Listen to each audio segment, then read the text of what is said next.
Pedimos al Señor que derrame en abundancia su Espíritu Santo sobre nosotros, que hemos escuchado esta palabra inspirada por Él, para que demos fruto.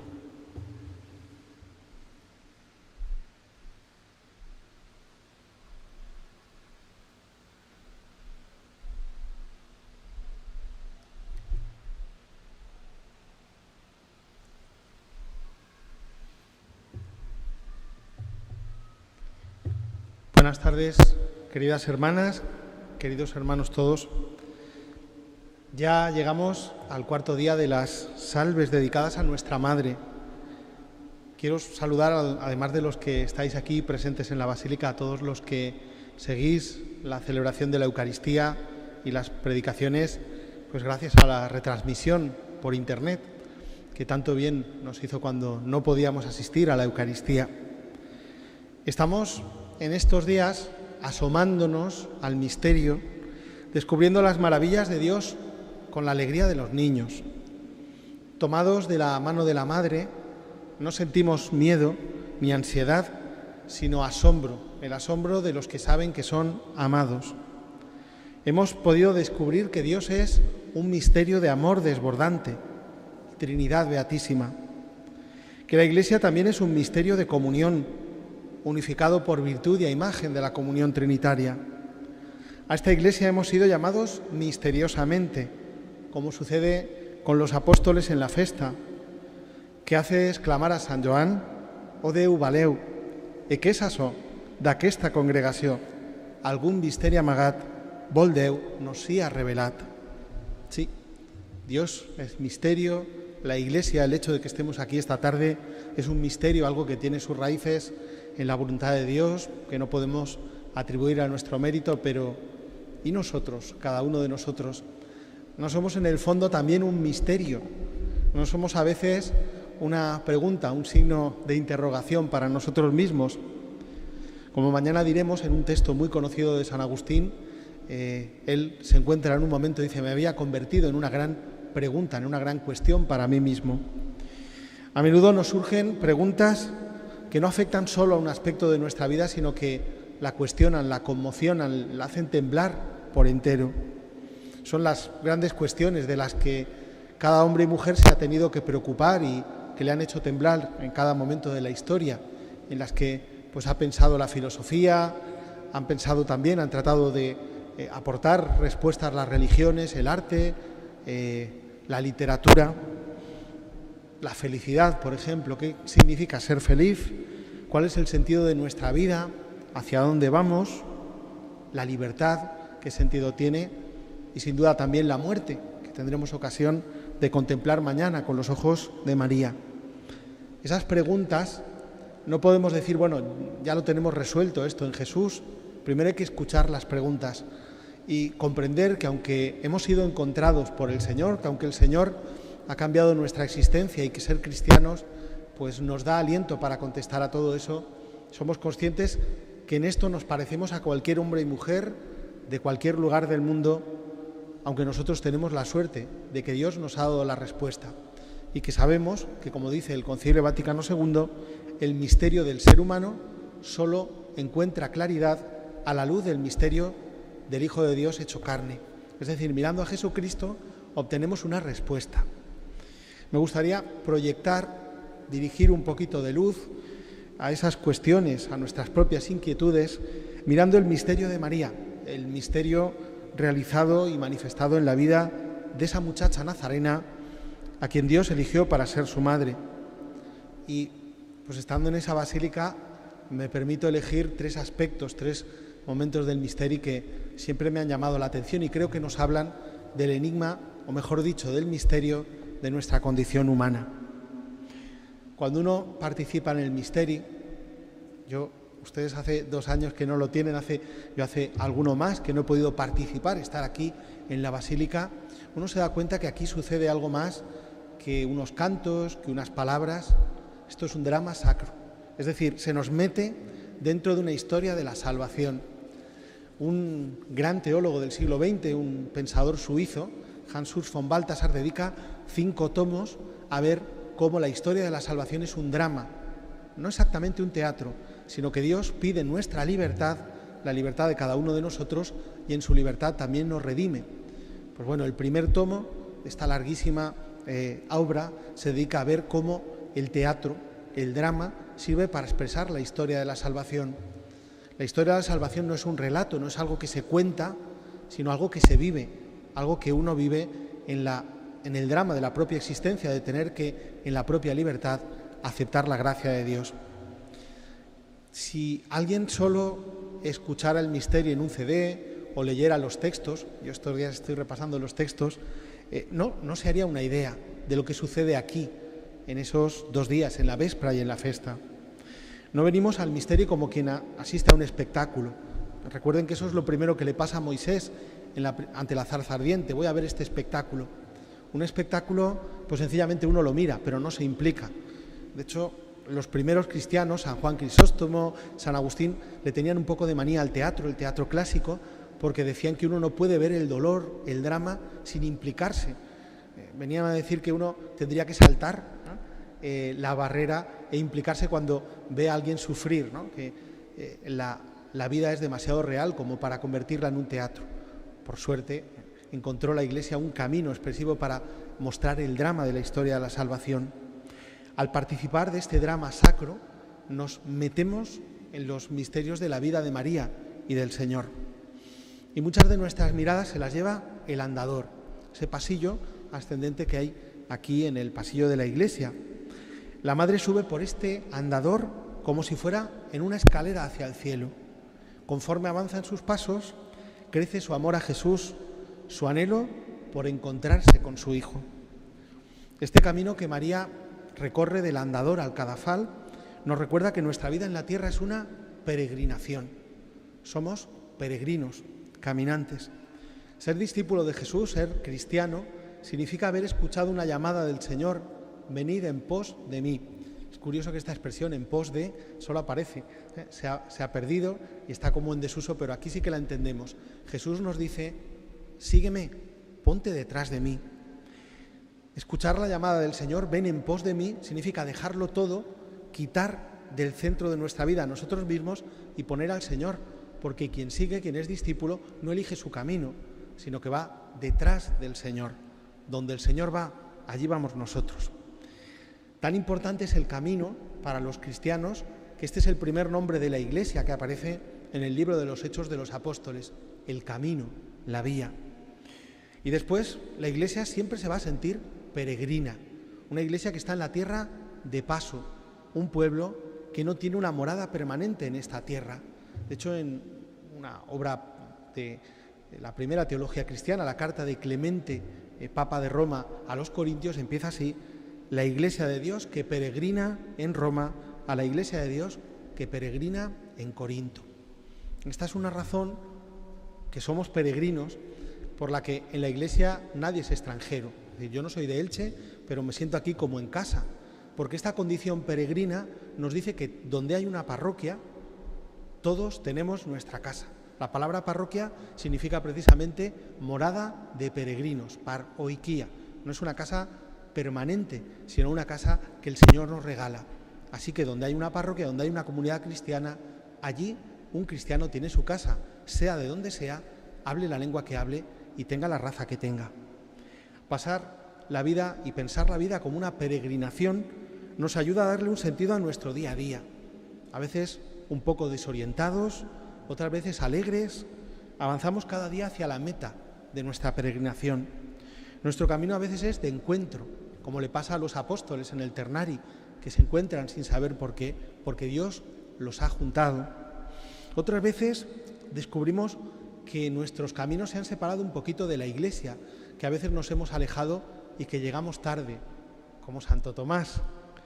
Vos mallau per excusat, que les indies m'han ocupat. Esta experiencia la tenemos también nosotros, no solo de encuentro, sino a veces de estar un poco perdidos, de llegar tarde. Pero aquí tenemos nuestra casa. Ese camino lo compartimos con hombres y mujeres que no han tenido la suerte de conocer al Señor ni de tener a la Iglesia por madre, que no han gozado de la protección maternal de María. Somos los que hemos sido encontrados por Dios. No es que nosotros hayamos encontrado a Dios, sino que hemos sido hallados en Él, hallados por Él, como dice San Pablo. Pablo iba de camino a Damasco, un camino malo porque iba a perseguir a los cristianos, y Jesús le interrumpe, le corta el camino. No había caballo, pero aquí San Pablo sí que se cae. Y también hay otro camino malo, equivocado en la Escritura, que es el camino de Emaús. El camino bueno es el camino de vuelta a la comunidad, el camino a Jerusalén. Jesús le sale al encuentro a Pablo, le quita del camino extraviado a Damasco, a los dos discípulos les quita del camino de Emaús y también les manda a la comunidad cristiana. A nosotros la luz de la fe se nos ha regalado para dar luz también a los otros y para comprender cuando otras personas están extraviadas, perdidas o no tienen claro cosas que para nosotros son evidentes y claras, podemos comprenderles. Dice el Papa Francisco que no hay ninguna experiencia humana, ningún itinerario del hombre hacia Dios que no pueda ser integrado, iluminado y purificado por la luz de la fe. Desde esta perspectiva podemos entender que la fe es un camino, una peregrinación, un seguimiento de Jesús. La luz de la fe nos permite ver a Dios en nuestra vida. La medida en la que nosotros podemos ver a Dios es la medida en la que un discípulo ve al Maestro, le ve la espalda. Decía San Gregorio de Nisa, un obispo del siglo IV, que yo, cuando sigo a Jesucristo, veo su espalda, oigo su voz, pero le voy siguiendo. Te seguiré a donde vayas. Eso es lo que hemos dicho cada uno como cristiano. Cada uno de nosotros ve en la medida en la que camina. También María es un ejemplo de fe para nosotros, de esta fe como camino. De hecho, el título que le dirige su prima Isabel, feliz tú, bienaventurada tú, la que ha creído. Esa es María, la creyente.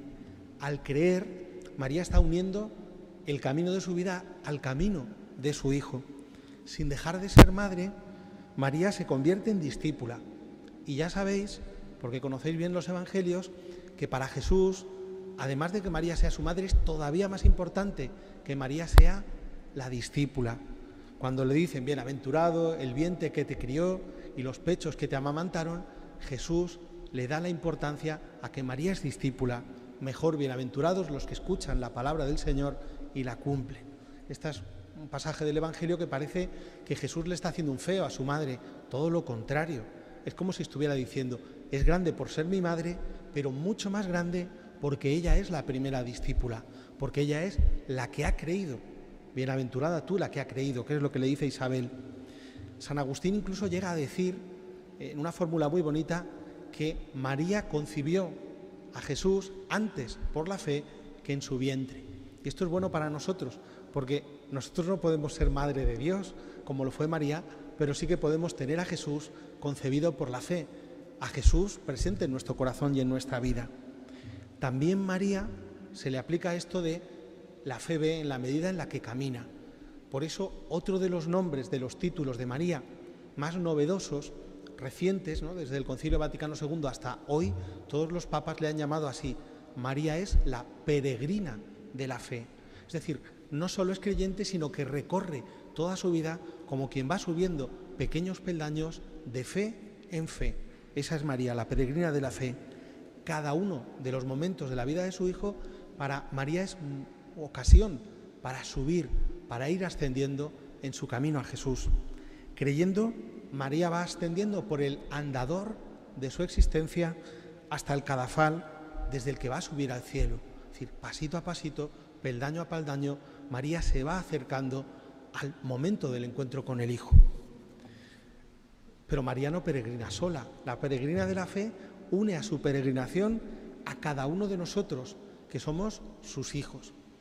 Yo ya les dije ayer que le tengo una devoción particular a esta advocación de María, Madre de la Iglesia, que es el título de María que la Iglesia me ha encomendado en mi parroquia.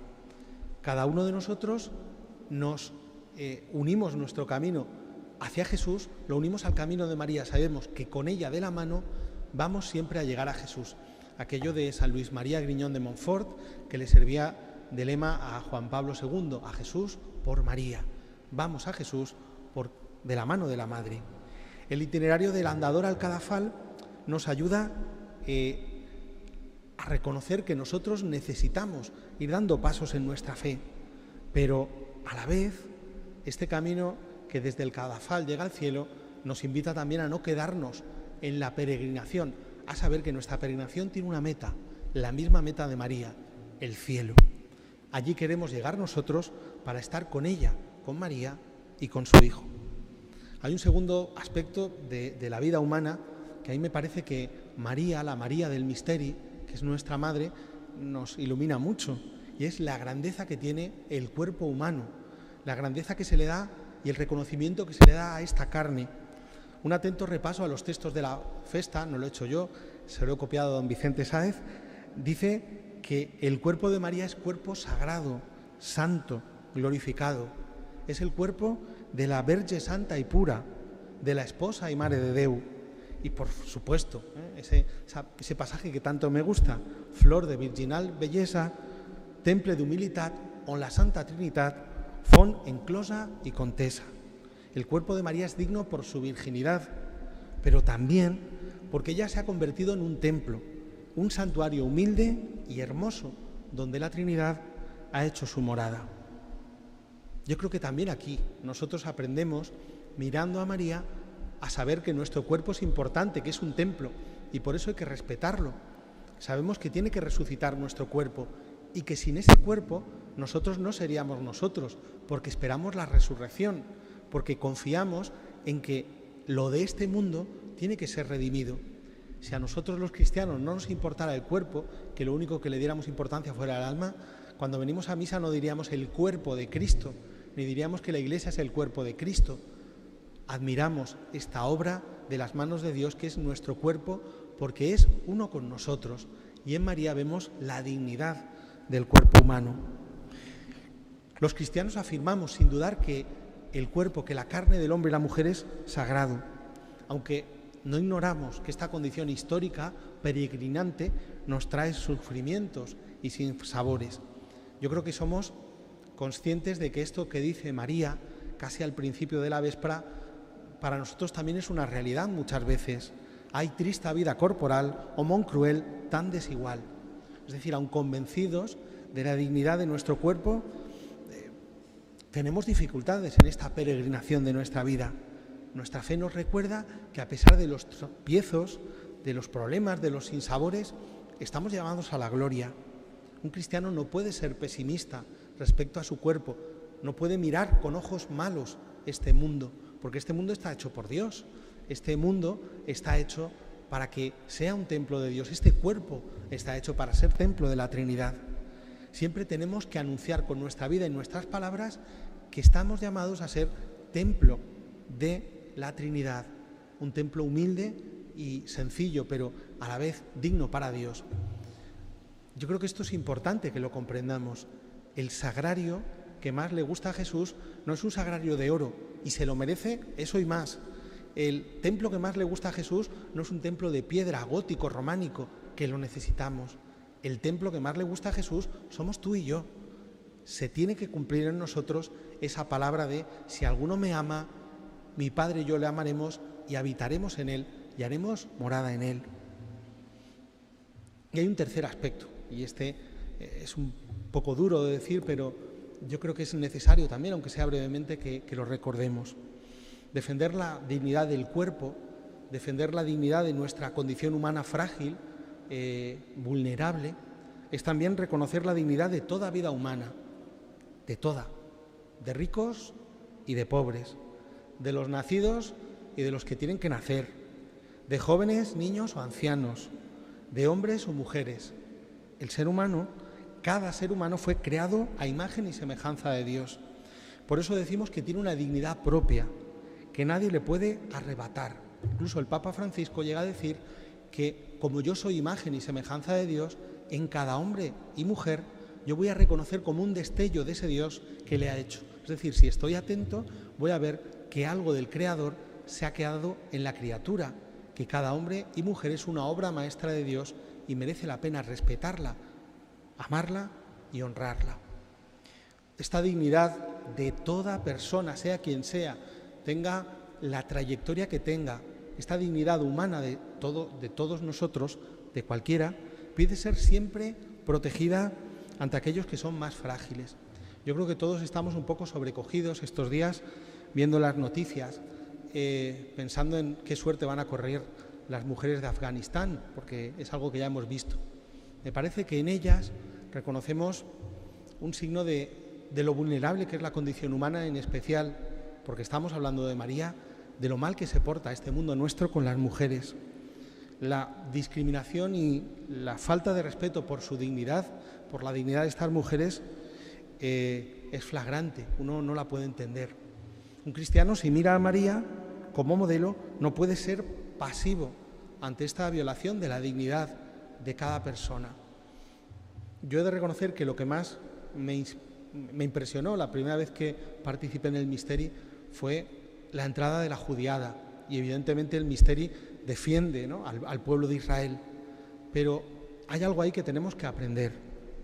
No es nostra voluntad que esta dona soterreu, es decir, hay una persona que para este grupo se convierte en impedimento, se convierte en obstáculo.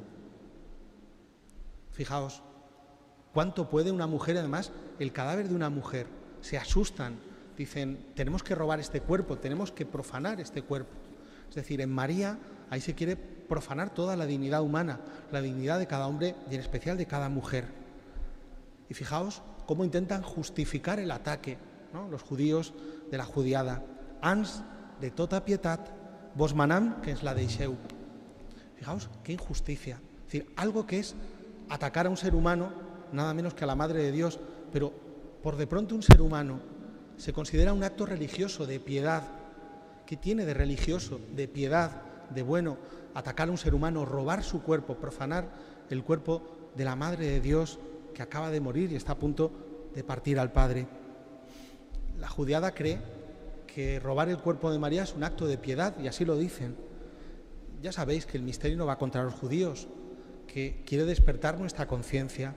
Más bien pone delante de nosotros, de nuestros ojos, una realidad cotidiana que pasa todos los días y que a veces nos acostumbra y nos anestesia, ¿no? Como pasa todos los días, no le damos importancia.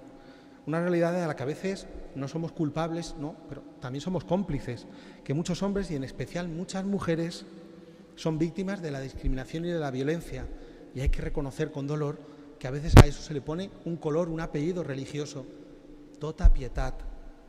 Cada año, al ser testigos del ataque, del intento de ataque de la Judiada, pensamos con dolor y llanto en todas las mujeres que son maltratadas, tratadas como un objeto, ignoradas en su dignidad.